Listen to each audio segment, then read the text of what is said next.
Welcome back to Asia First. Malaysia will release its second quarter GDP data tomorrow. A Reuters poll sees the economy growing at 6.7% from a year ago, its fastest pace in a year. There's growing anticipation of nationwide polls. In an exclusive interview, Finance Minister Zafrul Abdul Aziz told CNA that Malaysia's economic recovery from the pandemic has been strong since reopening borders in April, and that has resulted in a strong rebound in private consumption and exports.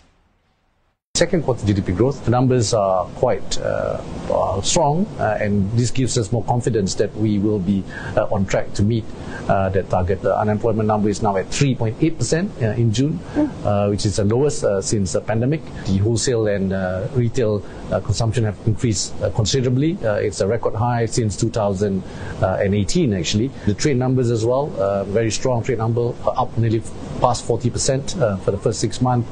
We also seen even car sales figure continue to be strong, up more than 30%. Even business are growing, and we can see it from the net financing number. Net financing number grew by about 5%. So the economy is showing strong signs of recovery to date, and we feel that the third and fourth quarter, the momentum will continue, especially in the third quarter.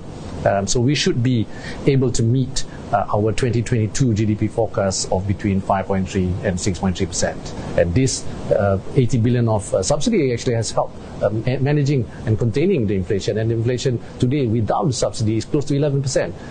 Now, how is Malaysia going to finance its huge subsidy bill of almost 80 billion ringgit? That's almost 18 billion US dollars, almost triple what you budgeted for in 2022. Well, first of all, let me re-emphasize budget deficit continues to be 6%. So that shortfall has to be financed to maintain that deficit of 6%. The budget actually assumed oil price at around $66 per barrel. We have assumed subsidy of 31 billion.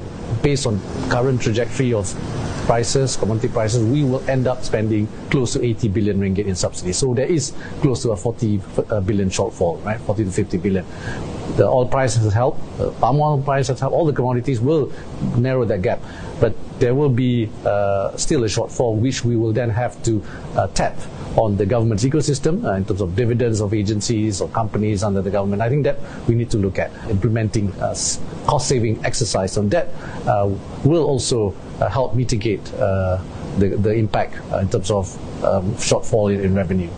You know, given that the huge subsidy bills cannot continue forever, right? That's true. So when is a good time to roll out a target subsidy? How is it going to be manifested? Yeah. I absolutely agree that it cannot continue in the longer term. The economy is still recovering, right? We have 2 successive quarters of positive growth, right? The fourth quarter and the first quarter. The momentum is still there, and it's still fragile in a way that what we are seeing, what's happening globally, right?